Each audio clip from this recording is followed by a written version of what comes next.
Bismillahirrahmanirrahim. Assalamualaikum warahmatullahi wabarakatuh. Alhamdulillah nahmaduhu wa nasta'inuhu wa nastaghfiruh. Wa na'udzu billahi min shururi anfusina wa min sayyiati a'malina. May yahdihillahu fala mudilla lahu wa may yudlil fala hadiya lahu. Asyhadu an la ilaha illallah wahdahu la syarika lahu. Asyhadu anna Muhammadan abduhu wa rasuluh sallallahu alaihi wa alihi washabihi wa man tabi'ahum bi ihsan ila yaumiddin amma ba'du. Wa nastaqal hadits kitabullah khairal hadi hadi Muhammadin sallallahu alaihi wa alihi wasallam wa syarrul umuri muhdatsatuha fa inna kulla muhdatsatin bid'ah wa kulla bid'atin dhalalah wa kulla dhalalatin finnar.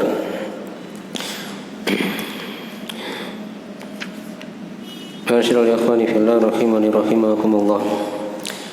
Pada malam ini kita akan lanjutkan dari pembahasan kitab Al-Qawaidul Arba'ah karya Syekh Muhammad bin Abdul Wahhab bin Sulaiman Tamimi An-Najri rahimahullah taala. Kita masuk di mukadimah yang terakhir atau di pembahasan yang terakhir dari mukadimah ini seputar masalah sebab-sebab keselamatan dari kesyirikan dan gambaran global yang akan diterangkan oleh penulis dari sifat kaidah, 4 kaidah yang akan diterangkan oleh beliau di dalam buku ini. Tapi sudah diterangkan di sesi sebelumnya tentang masalah bahaya-bahaya kesyirikan, dari bahaya-bahaya kesyirikan. Siapa yang tahu bahaya kesyirikan? Saya sebutkan 3 di antaranya. Diterangkan oleh Syekh di sini kan dari hal yang merusak amalan. Yang kedua, menghapuskan amalan. Yang ketiga, masuk ya, pelaku kesyirikan tidak akan diampuni jika dia meninggal membawa dosa apa? Dosa syirik.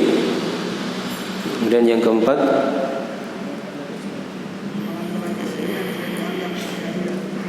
ya, amalannya akan dihancurkan oleh Allah pada hari kiamat. Ya, banyak ya. Kemudian yang kelima apa lagi? Belum, masih ada yang diterangkan oleh Syekh yang belum disebut. Saya tahu. Perusak amalan. Kemudian menghapuskan amalan. Yang ketiga apa yang disebutkan oleh Syekh? Ya, kesyirikan itu adalah dosa yang mengekalkan pelakunya dalam api neraka. Itu 3 bahaya kesyirikan ya yang diterangkan oleh Syekh di situ. Dan sudah kita tambahkan dari bahaya-bahaya kesyirikan yang lain ada 10 bahaya yang sudah diterangkan ya. Ya, dan itu bukan pembatasan. Bukan pembatasan dari bahaya kesyirikan yang ada. Tapi sekarang kita masuk di masalah yang keempat. Kata beliau rahimahullah taala, fa idza arafta anna syirka idza khalata al-ibadata afsadaha wa ahbata al-amala wa sara sahibuhu min al-khalidina fi an-nar. Arafta anna ahamma ma 'alayka ma'rifatu dhalik. La'alla Allah ay yukhallisaka min hadhihi asy-syabaka wa hiya syirku billah alladhi qala Allah ta'ala fihi inna Allah la yaghfiru ay yushraka bihi wa yaghfiru ma duna dhalika liman yasha wa dhalika bima'rifati 4 qawaid dzakaraha Allah ta'ala fi kitabih. Kata penulis rahimahullah ta'ala, fa idza arafta anna syirka idza khalat al-ibadah. Ya, jika kamu telah mengetahui bahwa kesyirikan apabila dia mencampuri ibadah afsadaha, maka dia akan merusaknya. Wa ahbatal amala, menghapuskan amalan. Wa sara sahibuhu minal khalidina finnar, dan menjadikan pelakunya termasuk dari orang-orang yang kekal dalam neraka. Ini kan sudah diterangkan ya, 3 bahaya di sini. Kesyirikan merusak amalan, menghapuskan amalan. Ini tergantung dari kesyirikan yang sudah diterangkan ya. Kalau syirik akbar bisa terhapus seluruh amalannya.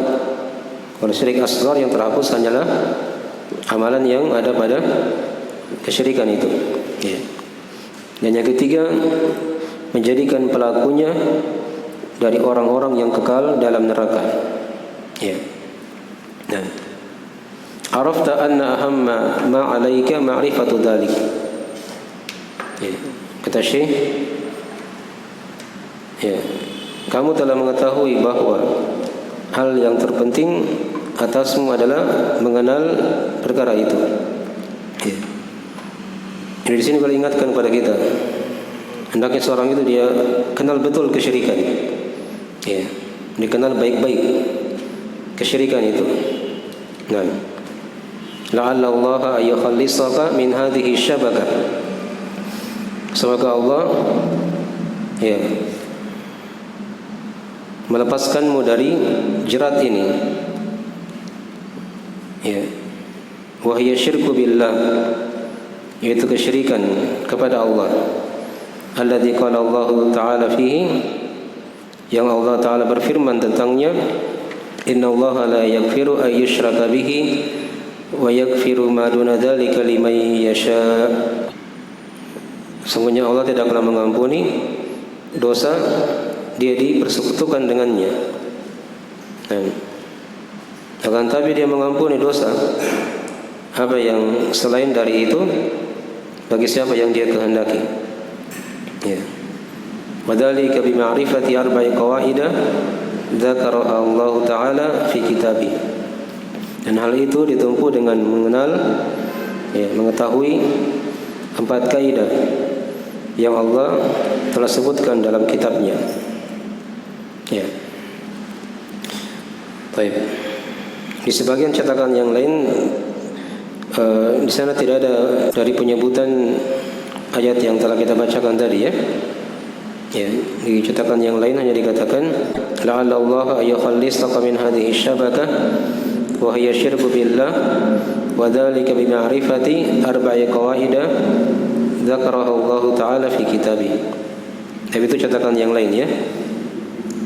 Di cetakan lain tidak ada penyebutan ayat innallaha la yaghfiru ayyushraka bihi sampai akhir ayat tadi yang telah disebutkan.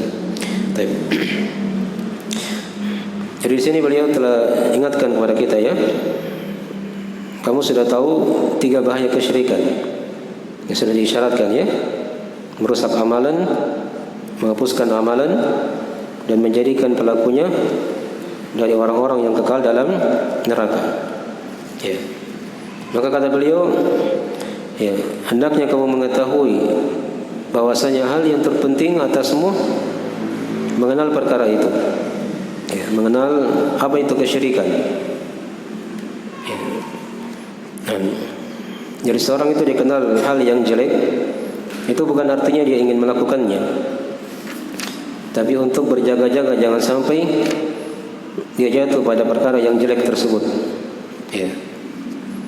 Ini dari metode dalam mempelajari ilmu agama ya. Dia kenal kebaikan, dia kenal juga apa? Lawannya dari kejelekan. Dia kenal tauhid, dia kenal kesyirikan.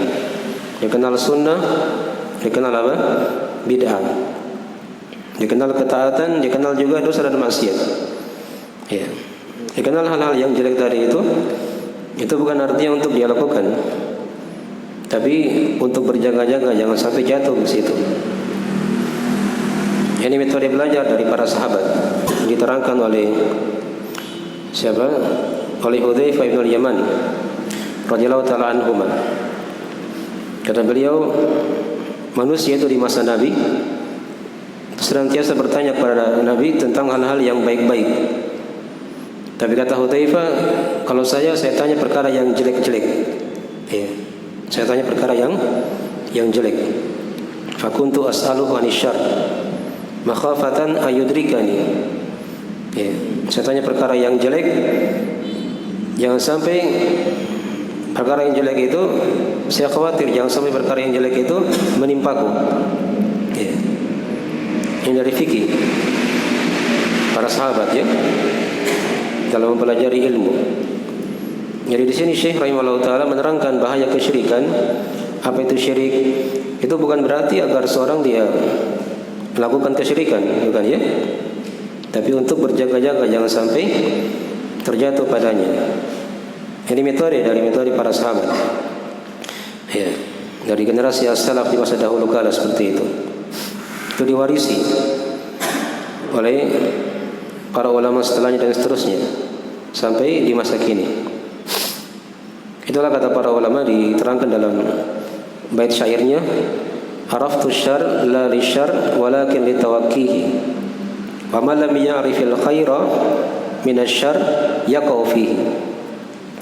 Kata seorang penyair, saya kenal kejelekan itu bukan untuk melakukan kejelekan, tapi untuk berjaga-jaga darinya. Siapa yang tidak tahu kebaikan dari kejelekan, maka dikhawatirkan dia akan jatuh di situ dalam kejelekan tersebut. Ya. Jadi ini fikih ya, dipahami. Mengenal sesuatu dengan mengetahui lawannya. Ya, dengan mengetahui apa? Lawan dari sesuatu itu. Dia tahu hal yang manis, akan sempurna pengenalannya kepada hal yang manis kalau dia sudah rasakan apa? Hal yang pahit. Kan begitu. Dia tahu nikmatnya cahaya, nikmatnya siang, ya. Ketika dia sudah tahu lawannya, yaitu apa? Gelapnya malam. Dipelajari seperti itu ya. Mengenal sesuatu dengan lawannya. Dan Allah menciptakan alam semesta ini itu berpasang-pasangan. Ada laki-laki, ada perempuan, ada gelap, ada siang, ya. Ada cahaya, ada kegelapan, ada pahit, ada manis. Kan begitu. Itu berpasang-pasangan semuanya. Dicipta oleh Allah Subhanahu wa taala. Ada matahari dan bulan, ada langit dan bumi. Dipasang-pasangkan oleh Allah Subhanahu wa taala. Demikian pula ini, seorang dia kenal kesyirikan, akan sempurna pengenalannya kepada kesyirikan kalau dia kenal tauhid. Kalau dia kenal apa? Tauhid. Ini dua perkara yang harusnya didalami ya. Ya. Agar ibadah kita itu diterima oleh Allah. Jangan sampai seorang dia salat, lama dia salat, sudah bertahun-tahun, yang berpuasa setiap tahunnya, ya, membayar zakat, bersedekah, sampai berumrah atau berhaji. Tapi kalau dia pelaku kesyirikan, tidak ada manfaat dari ibadah tersebut, akan terhapus ya, pahalanya di sisi Allah Subhanahu wa taala. Ini dasar-dasar yang harusnya diketahui dari hal yang membangun ibadah seorang hamba.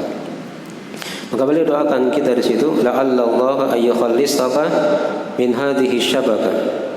Ya, semoga Allah ya, melepaskanmu dari jerat ini. Nah, perhatikan di sini dari bahasa Syekh. Beliau ibaratkan kesyirikan itu bagaikan jerat. Anggaplah kalau hewan ya, dijerat dia. Semakin dia bergerak di situ, semakin apa? Semakin dia bisa bergerak. Ya, semakin dia bisa terlepas dari jeratan itu. Nah, itu dari sifat kesyirikan seperti itu. Ya, kalau seorang sudah masuk, itu susah untuk keluar. Ya, dia bergerak dimanapun akan susah untuk apa? Untuk keluar. Ini bahayanya kesyirikan. Kecuali bagi siapa yang Allah beri hidayah, dimudahkan untuk mengenal hidayah misalnya, dikenal keislaman, tauhid, maka dia akan selamat. Tapi secara umum seperti tadi, siapa yang masuk dalam kesyirikan itu bagaikan dijerat dia oleh syaitan. Ya, susah untuk keluar. Karena hatinya itu terkait ya selalu kepada selain Allah Subhanahu wa taala. Ya. Contohnya misalnya kita lihat dari sebagian orang kadang ya, yang sudah terbiasa pergi ke dukun. Ya, sedikit-sedikit ke dukun lagi, gitu kan? Ada masalah ke dukun lagi. Ya, sampai mau menikah anaknya misalnya ke dukun lagi. Ya. Dicarikan lagi di situ. Jangan sampai ini kurang cocok. Namanya diteliti baik-baik. Ya. Terlalu tinggi was-wasnya. Ya. Ini jerat namanya. Jerat-jerat syaitan. Ya. Yang bisa membinasakan seorang. Dipahami ya? Maka di sini Syekh doakan kita orang yang baca buku ini, la'allallaha ayukhallisaka min hadhihi syabakah. Semoga Allah melepaskanmu dari jerat ini. Karena penyakit kesyirikan ini kalau dia sudah menimpa seorang, itu susah dia akan terlepas darinya. Ya, falamma zagu azaghallahu qulubahum. Ya, falamma zagu azaghallahu qulubahum. Tatkala mereka menyimpang, ya, berpaling, maka Allah memalingkan hati-hati mereka. Ya. Kemudian juga diterangkan di ayat yang lainnya, qul man kana fid dhalalati falyamdud lahur rahmanu madda. Ya, di surah Maryam ya. Katakanlah, siapa yang berada dalam kesesatan, maka Allah yang Maha Pengasih akan melapangkannya pada kesesatan itu. Itu kalau dia senang ya, dia cinta kepada kesyirikan, Allah akan makin buka luas ya kesyirikan tersebut. Nah, dipahami ya? Baik. Mungkin di antara ayat-ayat yang menjelaskan tentang masalah itu. Ya. Dipahami ya? Mungkin ini diibaratkan di sini oleh Syekh, kesyirikan itu bagaikan jerat dari jerat-jerat syaitan yang hendaknya seorang itu dia berdoa kepada Allah agar jangan sampai dia masuk pada kesyirikan tersebut. Apa itu jerat tersebut? Kata beliau, wahiyya syirku billah. Yang dia adalah kesyirikan kepada Allah, yang Allah Ta'ala berfirman tentangnya, innallaha la yaghfiru ayyushraka bihi wa yaghfiru ma duna dzalika liman yasha. Ya, ayat ini sudah kita terangkan ya di sesi sebelumnya. Sudah kita terangkan dari bahaya kesyirikan, bahwasanya Allah tidaklah mengampuni dosa kesyirikan jika pelakunya meninggal dalam keadaan dia masih membawa dosa kesyirikan itu. Ya. Hanya di sini kata para ulama, yang tidak diampuni di sini syirik apa? Syirik akbar kah atau syirik asgar? Itu dua pendapat ya di kalangan ulama. Ada yang berpendapat yang tidak diampuni di sini adalah syirik akbar. Dia mati belum bertobat, maka tidak diampuni dosa kesyirikan itu. Tapi ada juga yang mengatakan di sini masuk juga syirik asgar. Syirik akbar dan syirik asgar juga masuk. Karena lafaz ayyushraka bihi ini lafaznya umum. Sungguhnya Allah tidaklah mengampuni dosa kesyirikan. Ya. Baik itu syirik akbar ataupun syirik apa? Asgar. Kalau dia meninggal belum bertobat, maka dosa syirik itu walaupun dia syirik asgar, itu menurut pendapat sebagian ulama ya, tidak akan diampuni oleh Allah Subhanahu wa ta'ala. Dipahami ya? Jadi hendaknya seorang dia berhati-hati. Dan Nabi paling khawatir menimpa umat ini. Ya, diterangkan dalam hadis itu kan yang sudah sering kita singgung juga. Kata Nabi SAW, akhwafu ma akhafu alaikum asyirkul asghar. Ya. Perkara yang paling aku takutkan menimpa kalian wahai umatku adalah apa? Syirik kecil. Nabi ditanya apa itu syirik kecil, kata beliau ar-riya, yaitu riya, beramal untuk dilihat orang. Ini yang banyak melanda kaum muslimin yang sudah kita singgung kemarin ya. Mau beramal harus ditahu oleh orang. Ya, bikin status. Ya. Innallaha la yaghfiru ayyushraka bihi. Jadi ini dari dua pendapat sudah diterangkan tadi ya. Ya. Wa yaghfiru ma duna dzalika liman yasha. Dan dia mengampuni apa yang selain daripada itu bagi siapa yang dia kehendaki. Ini untuk dosa-dosa besar selain apa? Selain kesyirikan. Jadi kalau dia meninggal belum bertobat, dia bawa dosa selain kesyirikan, itu ada dua kemungkinan pada hari kiamat. Mungkin langsung diampuni oleh Allah bagi siapa yang dia kehendaki, atau kemungkinan yang kedua mungkin dia disiksa dalam api neraka sekadar dosanya itu. Ya. Kalau dia punya tauhid, tidak batal keislamannya, maka pasti dia akan keluar dari neraka dan dimasukkan ke dalam surga Allah Subhanahu wa taala. Itu bagi siapa yang membawa dosa selain kesyirikan. Baik. Jadi jelas ayat ini sudah kita terangkan. Padanya ada penjelasan dari bahaya kesyirikan. Maksudnya kesyirikan adalah dosa yang tidak akan diampuni jika pelakunya meninggal dalam keadaan belum bertobat. Dan juga dari ayat ini juga, ya, dalam ayat ini juga terdapat dari penjelasan sifat Allah yang Maha Pengampun. Karena dikatakan tadi la yaghfiru, dan dikatakan juga di lafaz setelahnya yaghfiru. Sifat Allah yang Maha Pengampun. Ya, dan juga padanya diterangkan pada kita dari ayat ini juga penjelasan bahwasanya dosa itu bertingkat-tingkat. Ada yang tidak diampuni, ada yang diampuni. Dipahami ya? Jika pelakunya meninggal dalam keadaan belum bertobat. Baik.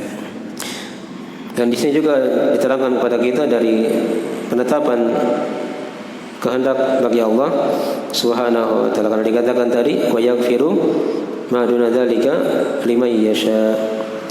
Baik. Dipahami ini ya? Berikutnya beliau tutup dari mukadimah ini, kata beliau wa dzalika bi ma'rifati arba'i qawaidah dzakaraha Allah taala fi kitabih. Ya, yang demikian itu dengan mengetahui 4 kaidah yang Allah sebutkan dalam kitabnya. Ya. Jadi di sini diterangkan kepada kita, kalau di diktat itu dipoinkan ya. Ada 2 masalah yang dibahas di sini ya. Yang pertama tentang masalah jalan keselamatan dari kesyirikan. Ya, itu dengan apa? Dengan ilmu dan ma'rifat. Jadi seorang kalau ingin diselamat dari kesyirikan, dia belajar agama. Ya, tidak mungkin dia selamat kalau tidak belajar. Ya. Dan kebanyakan orang-orang yang jatuh dalam kesyirikan itu karena jahil. Dia tidak tahu. Itu kebanyakan ya. Nah, satu. Atau yang kedua karena dia ikut-ikutan orang saja. Dia ikut ayahnya begitu, kakeknya begitu. Ya, ikut-ikut saja. Itu diantaranya dari bahaya atau dari sebab seorang jatuh kepada apa? Kesyirikan. Karena jahil atau karena taklid, ikut-ikutan orang. Ya, mungkin dari hal yang hendaknya apa? Diwaspadai ya. Ya. Atau yang ketiga mungkin karena dia mengikuti hawa nafsu. Dia mengikuti apa? Hawa nafsunya. Ya, itu 3 sebab yang paling pokok yang menjatuhkan seorang dalam kesyirikan. Jadi seluruh dari perkara tadi itu bisa dihilangkan dengan ilmu agama. Karena ilmu agama bisa menghilangkan kejahilan, menghilangkan taklid, ikut-ikutan orang, dan menghilangkan apa? Dia mengikuti hawa nafsu. Ya, itu beliau ingatkan di situ. Nah, wa dzalika bi ma'rifati arba'i qawaid. Ya. Jadi kalau ingin lepas dari kesyirikan, hendaknya dengan mengenal. Ya, ada pengenalan. Dia pelajari tauhid. Ya, ada ilmu. Ini dari jalan-jalan ya, yang menyelamatkan dari apa? Dari kesyirikan. Kemudian diingatkan di masalah yang terakhir di sini dari pembahasan ini ya, tentang sifat 4 kaidah yang akan diterangkan oleh beliau di sini ya. Jadi 4 kaidah ini kata Syekh ya, alladzi dzakaraha Allah taala fi kitabih, yang Allah sebutkan dalam kitabnya. Jadi 4 kaidah ini bukan dari buatan Syekh Muhammad bin Abdul Wahab. Ya. Ini bukan buatan dari beliau. Ini ada dalam Al-Qur'anul Karim. Bagi siapa yang mempelajari Al-Quran, dia akan dapatkan 4 kaidah ini. Hanya beliau simpulkan dalam bentuk apa? Kaidah-kaidah, pijakan-pijakan, agar seorang itu punya pondasi dalam tauhid. Ya. Dan ini sudah dipelajari oleh para sahabat. Jadi 4 kaidah ini bukan ilmu baru ya. Jangan bilang ini 4 kaidah hanya buatan Syekh Muhammad bin Abdul Wahab, bukan ya. Ini ilmu sudah ada, diwarisi dari masa Nabi dan para sahabatnya. Para sahabat juga baca Al-Quran. Nanti kita akan lewat ayat-ayat. Ya, itu sudah dipelajari oleh para sahabat. oleh para tabi'in, tabi'ut tabi'in, para ulama setelahnya. Hanya di situ Syekh menyimpulkan dalam bentuk kaidah-kaidah supaya mudah dipahami. Supaya mudah apa? Dipahami. Itu kerjaannya para ulama. Mereka menyimpulkan ilmu agar orang yang datang belakangan itu semakin mudah untuk memahami dari ilmu tersebut. Dipahami ya? Ya, kalau dia baca Al-Quran dari awal sampai akhir, pasti dia akan ketemukan kaidah-kaidah yang 4 ini dalam Al-Quran. Hanya bagaimana cara menyimpulkannya, nah, itulah dari apa tugasnya para ulama dalam masalah itu. Dipahami ya? Baik. Jadi dari 4 kaidah itu bukan dari buatan beliau ya. Ini beliau isyaratkan di situ. 4 kaidah ini sudah disebutkan oleh Allah dalam Al-Qur'anul Karim. Dalam Al-Qur'an Al-Karim. Ya. Dan di sini beliau ingatkan di sini ya, dari gambaran global 4 kaidah ini. Jadi di sini dijelaskan ketika beliau katakan 4 kaidah ini ada dalam Al-Qur'anul Karim, maka 4 kaidah ini itu adalah ajaran dari agama Nabi Muhammad SAW. Itu pasti, bukan hal yang baru. Dipahami ya? Kemudian dari kesimpulan 4 kaidah ini juga, kalau dia ada dalam Al-Qur'anul Karim, maka ini akan semakin ya memperjelas kepada kita bagaimana keadaan dari kaum musyrikin yang Nabi diutus kepada mereka. Yang Nabi diutus kepada siapa? Kepada mereka. Ya. Itu 2. Ya. Faedah yang ketiga, tatkala dikatakan 4 kaidah ini ada dalam Al-Quran, itu untuk menjelaskan kepada kita ya, perbedaan antara agama kaum muslimin dan agama kaum musyrikin. Ini dari kesimpulan-kesimpulan. Seorang yang belajar tauhid, dia harus bisa bedakan ya, mana agama kaum musyrikin, mana agama kaum muslimin, agar dia jangan tertipu dengan berbagai macam kesyirikan yang tersebar di tengah-tengah manusia. Ya, Syekh di masa itu hidup ya. Ya, diterangkan dari sejarah hidup beliau. Beliau ini hidup di masa kesyirikan itu tersebar di tengah manusia ketika itu. Orang kira agama padahal itu bukan agama. Ya, seperti ada orang yang berdoa kepada penghuni kubur. Dia datang ziarah di kuburan, tapi bukan hanya sekedar ziarah saja. Dia berziarah sekaligus dia minta sama penghuni kubur ini. Ya, dia pakaian muslim. Orang kira ini ajaran Islam. Ya. Padahal itu apa? Kesyirikan kepada Allah. Kenapa tidak minta langsung kepada Allah? Ya, pakai perantara, minta kepada penghuni kubur supaya disampaikan hajatnya kepada Allah Subhanahu wa taala. Itu kan kesyirikan. Ada yang menyembelih ya, untuk selain Allah. Terserah disembelih di lautan, sembelih di bawah kaki gunung misalnya. Niatnya untuk agar dia dijaga dari musibah, diberi manfaat, tapi arahnya kepada selain Allah. Dia pakaian muslim kadang. Orang kira ini ajaran kaum muslimin. Dipahami ya? Ini gunanya kita belajar. Ya, agar seorang bisa membedakan mana agama kaum musyrikin, mana agama kaum muslimin. Ya. Ini dari manfaat mempelajari dari 4 kaidah ini. Jadi di sini kita sudah simpulkan 2 masalah pokok ya, yang kita harus tahu. Tadi diterangkan pada kita jalan keselamatan dari kesyirikan. Itu apa tadi? Dengan ilmu, mempelajari ilmu. Terus khusus ini ilmu apa? Ilmu tauhid. Kita tahu kesyirikan ketika kita tahu lawannya. Itu tauhid. Ini sudah kita terangkan ya, apa definisi tauhid, pembagiannya, apa itu kesyirikan, definisinya, pembagian sudah diterangkan. Itu yang harus kita dalami. Walaupun itu secara global sudah dibahas. Ya. Dipahami ya?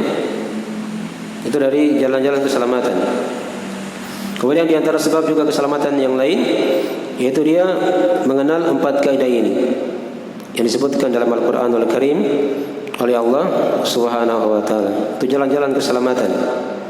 Dia punya ilmu dan dia dalami 4 kaidah ini yang akan diterangkan nanti insyaallah taala di pertemuan-pertemuan yang akan datang. Masalah yang kedua tadi disimpulkan di situ oleh Syekh dari sifat 4 kaidah yang kita akan terangkan. 4 kaidah ini ada dalam Al-Qur'anul Karim.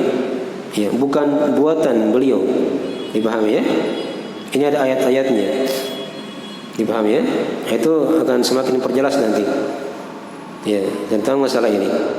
Yang tadi sudah diterangkan ketika dikatakan 4 kaidah ini ada dalam Al-Qur'an, maka ini akan semakin memperjelas 3 masalah.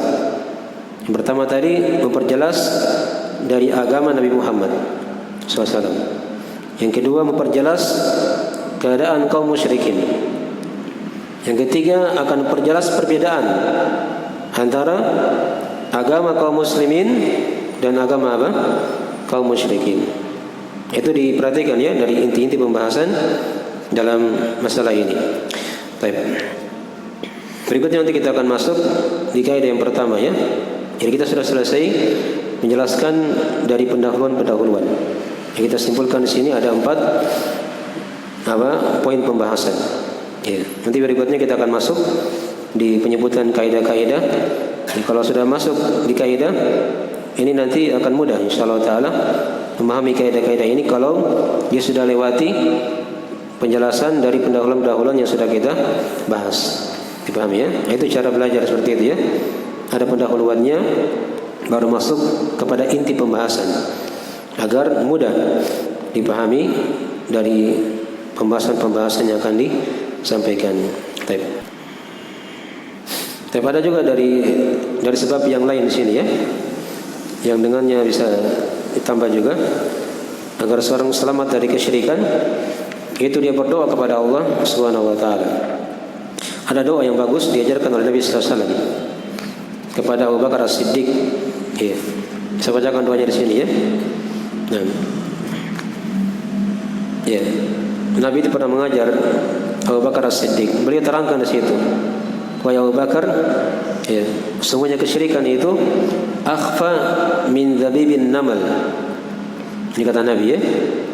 Beliau bersabda, kesyirikan itu ya, itu lebih tersembunyi, lebih halus daripada langkah semut. Nah, kalau diterangkan di hadis yang lain itu kesyirikan di tengah umatku lebih tersembunyi lagi, lebih halus daripada langkah semut hitam di batu yang hitam di malam yang gelap gulita. Ya. Itu diberikan perbandingan oleh Nabi SAW, permisalan. Itu kesyirikan yang terjadi di tengah umat. Halus sekali. Ya, sepintas ketika dilihat itu bukan syirik. Ternyata itu kesyirikan. Ya. Karena Nabi ibaratkan dia seperti apa? Langkah semut hitam di batu hitam di malam yang gelap gulita. Ya. Berlapis-lapis kegelapannya kan. Ya, setelah itu Nabi ajarkan doa kepada Abu Bakar As-Siddiq. Ya. Kata beliau ketika itu, "Qul Allahumma inni a'udzubika an usyrika bika wa ana a'lam wa astaghfiruka lima la a'lam." Ya. Katakanlah ya Abu Bakar, Allahumma inni a'udzubika an usyrika bika wa ana a'lam. Ya Allah, sungguh aku berlindung kepadamu dari aku berbuat kesyirikan kepadamu dan aku mengetahui perkara itu. Wastaghfiruka lima la a'lam. Dan aku memohon ampun kepadamu ya Allah, ya pada apa yang aku tidak ketahui. Pada apa yang aku tidak ketahui. Ini doa berlindung ya dari kesyirikan. Agar seorang selamat dari kesyirikan, selain dia belajar, dia mengenal 4 kaidah ini, dia banyak berdoa kepada Allah Subhanahu wa taala agar diselamatkan dari kesyirikan ya yang sangat halus, sekali. Yang dia merupakan jerat-jerat yang sudah dibahasakan tadi oleh Syekh ya. Ya, bagaikan jerat yang ketika seorang masuk ke situ susah dia akan keluar. Keluar. Mungkin dari sebagian dari pembahasan-pembahasan yang bisa diterangkan dari mukadimah ini, insyaallah taala berikutnya kita masuk di penyebutan 4 kaidah dari 4 kaidah yang disebutkan oleh Syekh rahimahullah taala di sini. Tapi sekali itu dari majelis kita, bila ada kekurangan mohon dimaafkan. Yang subhanallah hamdik, asyhadu an la ilaha illa anta, astaghfiruka wa atubu ilaik. Assalamualaikum warahmatullahi wabarakatuh.